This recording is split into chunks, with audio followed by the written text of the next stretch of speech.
बच्चों, आज हम पढ़ेंगे अनेक शब्दों के लिए एक शब्द। इन्हें क्या कहते हैं? वाक्यांशों के लिए एक शब्द भी कहा जाता है ना। तो इसमें देखेंगे, देखो इसमें क्या होता है, कम से कम शब्दों में अधिक बात कहना, है ना। यानी कि जहाँ ये बहुत लंबे वाक्य को बोलना पड़ता है, वहाँ पर कम से कम शब्दों में जो बात, अधिक बात, जो बड़ी बात होती है उसको कह सकते हैं। भाषा के विकास का परिचायक है।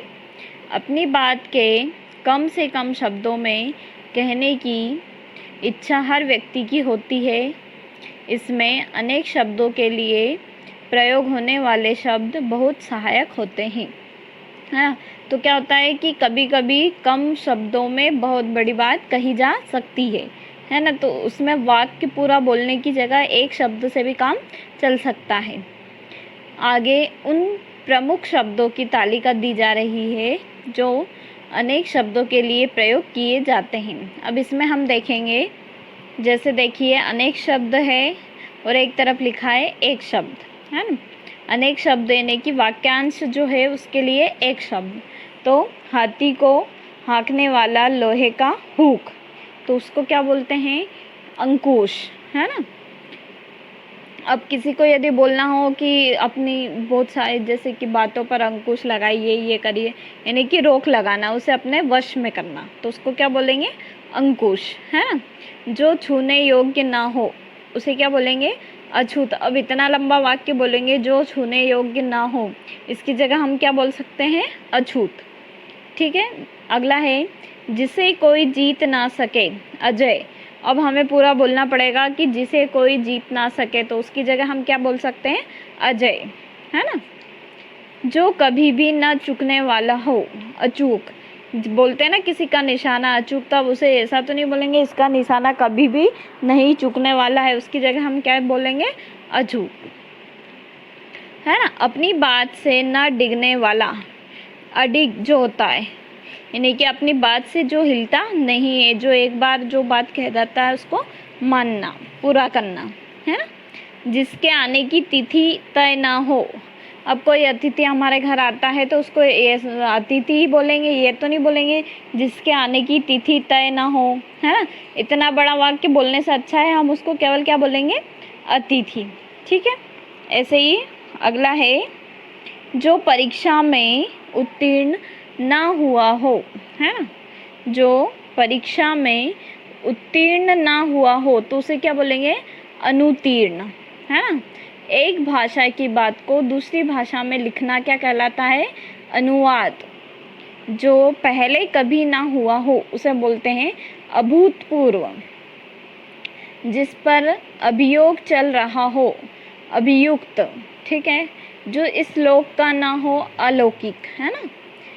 किसी प्राणी को ना मारना, अहिंसा, है ना। और किसी प्राणी को मारना, हिंसा। धन या अर्थ से संबंध रखने वाला क्या कहलाएगा? आर्थिक। देखते हैं, तत्काल कविता करने वाला कवि, आशु कवि, है ना।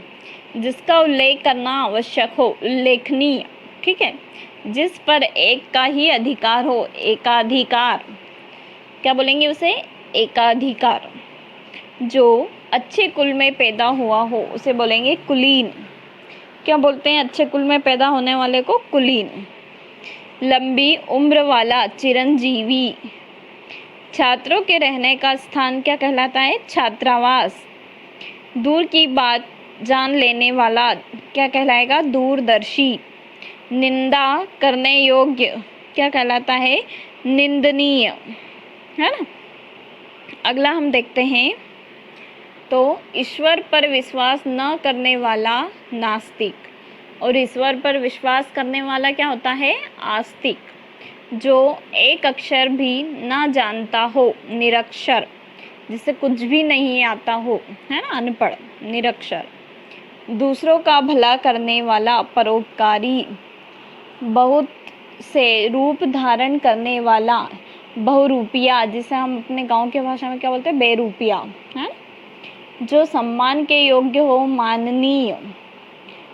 जो विश्वास करने योग्य हो, विश्वसनीय, क्या कहेंगे उसे, विश्वसनीय। शरण में आया हुआ, शरणागत। अच्छे आचरण वाला, सदाचारी। सदा सत्य बोलने वाला, सत्यवादी। सबको प्राप्त होने वाला, सर्वसुलभ। अपनी इच्छा से दूसरों की सेवा करने वाला, स्वयं सेवक, है ना। एक स्थान से दूसरे स्थान को जाना, स्थानांतरण। भला चाहने वाला, हितैषी। तीनों कालों को देखने वाला, उसे क्या कहेंगे, त्रिकालदर्शी। जो जानने योग्य हो, ज्ञातव्य, उसे क्या कहेंगे, ज्ञातव्य, जो जानने योग्य होता है। तो हमने इस वाले जो हमारा पार्ट है, इसमें हमने क्या देखा है, अनेक शब्दों के लिए हमने क्या देखा है, एक शब्द देखे, है ना। तो इससे क्या होता है कि हमें बहुत लंबे चौड़े वाक्य बोलने की जगह हम क्या कर सकते हैं, अपनी बात को बहुत कम या छोटे शब्दों में भी कह सकते हैं। तो ये ज़्यादा सुलभ होता है।